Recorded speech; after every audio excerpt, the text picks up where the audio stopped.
Alright, we're ready to get started. So it's going to be 4 simple steps. Step 1, drain out the coolant. Step 2, remove the thermostat from the housing. Step 3, replace it with the new thermostat. And then step 4, refill the coolant that we drained out. Alright, so in terms of what you need to do this, there's actually not too much that you need. You're going to have to drain some coolant, so we have a drain pan there to catch that. You need a ratchet with a 10mm socket. You need the new thermostat. I prefer an OEM one. It was like 30 bucks. You got this little, you can use a funnel, or this is a pretty unique, it's a spill-proof funnel kit, so you can save coolant that you don't use. It just makes it a little bit easier to fill up the coolant. And maybe a set of pliers to remove some hose clamps, as well as pull out the thermostat from the housing. And you're also going to want to make sure you have some Honda Type 2 coolant to refill the radiator. So step 1 is going to be draining out all the coolant. So you're going to want to remove this radiator cap right here. Make sure you do this when the vehicle is completely cool. So if you've been driving for like a few hours, let the vehicle sit for at least a few hours before you remove this cap. Otherwise, like, hot coolant could fly up. So we're going to remove this cap, and you could just leave it sitting on top, kind of like this. You don't have to take it off all the way. Then we're going to go underneath the vehicle and drain out the coolant. So there's actually going to be, so you want to have your drain pan ready, sitting right there. There's actually going to be that white plug right there. You turn that counterclockwise to drain out all the coolant. Loosen that up real good, and then you'll notice the coolant starting to drip down. And you don't have to take it out all the way, you can kind of just leave it in there a little bit. And whenever you're working on your car, it's always good to go the extra mile. So you don't necessarily have to drain out all the coolant, but it would be a good idea, since we're already working on it, get as much of the old coolant out as possible and replace it with some fresh new coolant. Alright, so the coolant is pretty much fully drained out. We're just going to tighten up the white plug. Just get it nice and snug, that should be good. So just an overview of what we have to do to take out the old thermostat. You have this upper radiator hose. That's optional whether or not you want to remove it. I'm not going to, just because sometimes they get stuck on you and it's difficult to take out. The next step is going to be removing these two 10mm bolts. That just holds this bracket in. We're going to set that to the side. The housing is actually down in here. So you can see a hose that runs to the housing, and then there's going to be two 10mm bolts on that to pull it out, and the thermostat just sits right in there. Alright, now we have to remove these two 10mm bolts to remove this bracket so we can get some more access to the housing. So just get a 10mm on a ratchet and break those loose.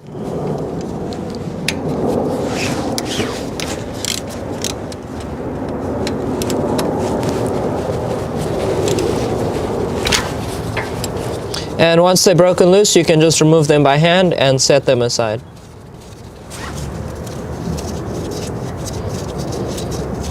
So once those two bolts are out, this bracket will be free to move, so you can just maneuver it out of the way. So the bracket doesn't have too much give, so what I'm going to do is I'm going to hold it to the side. That gives us access to one of the 10mm bolts for this housing, and then once we remove that, there's just one more bolt on the other side, and then we can pull the housing out. So just hold the housing to the left side. It'll give you enough clearance to get a ratchet in there. And then we'll remove this 10mm bolt right there.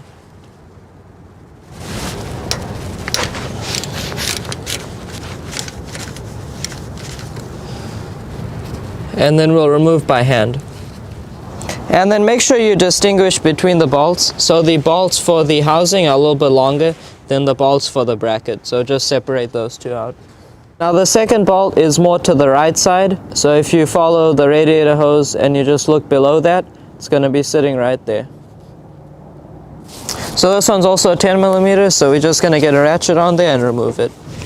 Now there's not a lot of clearance since we didn't remove this, so what we're going to do is we have a 10mm on a 3-inch extension, and we're going to use that to rotate it out by hand.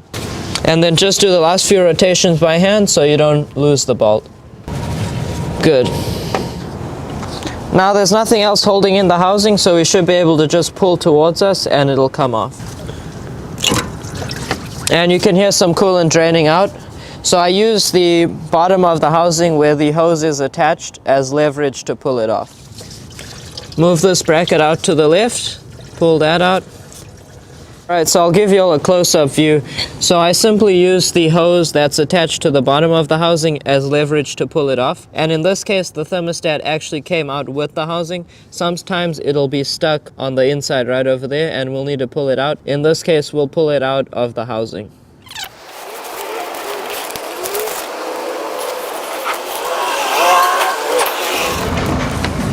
Alright, got him. Alright, so we want to do a quick comparison, the old with the new. I bought this one direct from Honda, so I'm pretty sure it's an exact fit, but we could just double check that. And yes, everything looks good. If you buy an aftermarket one, you want to make sure it's pretty close, or if not identical to the old one. Now the one from Honda does not come with the gasket installed, so that's why we have this one as a reference point to install the new gasket. So 3 things to note when installing the new gasket. These 2 nubs must point inward to the longer side of the thermostat. 2, there's actually a lip on the inside here of this gasket, and the edge of this goes inside there. And 3, you have a little vent valve right here, tiny little vent valve. There's actually a cutout for that on the gasket. So if you follow these 3 steps, you'll make sure it's installed correctly.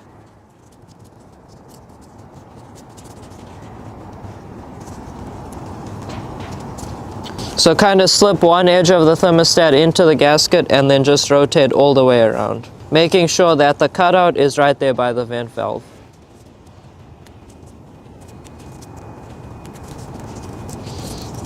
Alright, the gasket's seated good, so now we're going to go install it in the vehicle.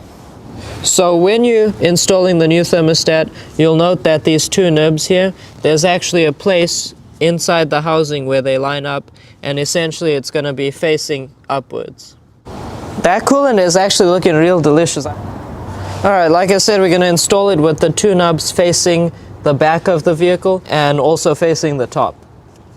And you'll actually feel them seat into place with the 2 cutouts in the housing. So now we move the cover back into place and install the 2 bolts. So rotate that bracket out of the way, that's seated on there. And then we just install the 2 bolts. I'm going to use the ratchet on the extension to snug up this left side one.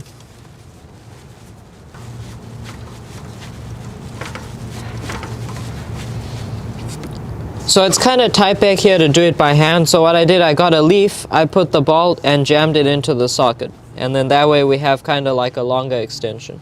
Now we just feed the bolt in there, get it hand tight. Now the torque for these is 7.4 foot-pounds or 88.8 inch-pounds. I'm just going to get them snug. So just get them snug, give it another 1/8 or 1/4 turn. Alright, that looks good. Now we just position the bracket into place and then use the 2 bolts and just snug those up. You don't have to torque them.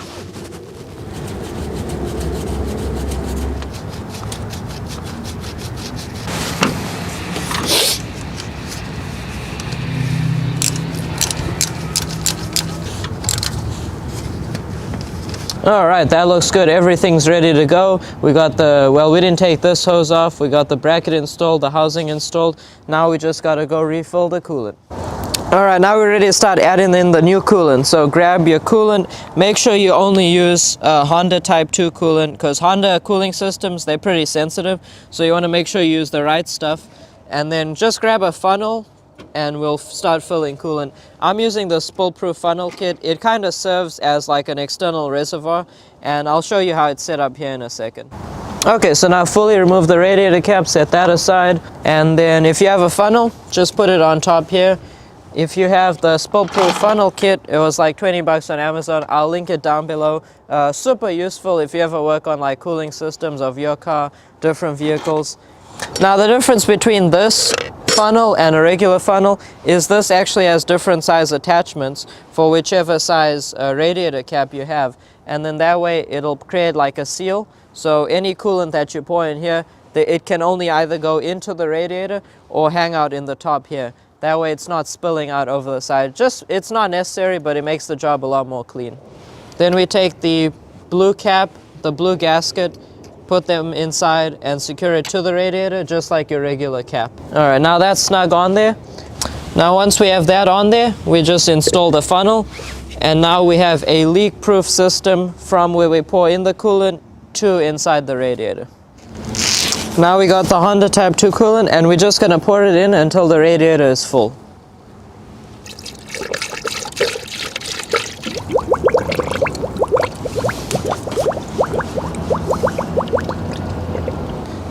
Alright, that was 1 gallon. Let's grab a second gallon.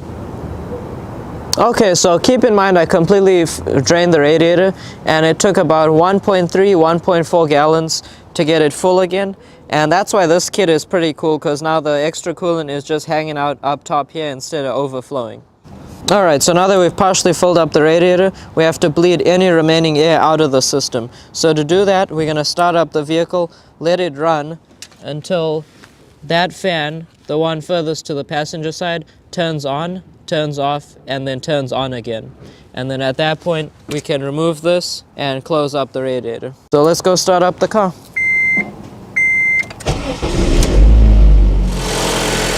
So you can see how the coolant is bubbling up.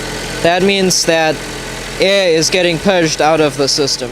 Alright, so as the car warms up, it's going to accept more and more coolant into the radiator. So you want to make sure you keep either this topped off, or if you just have a regular funnel, make sure you keep adding coolant as necessary. Alright, so now while we're waiting for the air to bleed out, make sure you take the old coolant and just put it in an old bottle, take it to AutoZone or O'Reilly's. They'll recycle it for you for free. Alright, so jumping inside the vehicle, you can see we've reached operating temperature. To get the rest of the coolant cycling through the engine, we're just going to put the heat on and turn it to full blast. And now you can see that the cooling fan is now spinning and it's clicking on and off. So that means we've pretty much fully purged out all the air out of the system. So now we can go back inside, turn off the vehicle. So now if you happen to use one of these things, there'll still be some coolant in there. It comes with the stopper that you can use to plug up the end of it. And then you simply pull off the whole unit, and you can actually use this coolant. So you can see our coolant is now completely full. We can just put the cap back on. Nice. Now we're just going to check the coolant overflow tank, because the engine can suck in coolant from this tank. So we want to make sure it's full between the min and max line. And in doing this process, mine is actually completely empty. So I'm going to have to put in some new coolant into this. So the min and max lines for the coolant overflow tank are actually on the side of the bottle facing the battery. Okay, so you're just going to remove this cap, set this hose to the side. Okay, so we did have some coolant left over, so I'm going to use this coolant to fill up that overflow tank. Okay, now we'll just take the hose, put it back in the bottle, and then screw on the cap.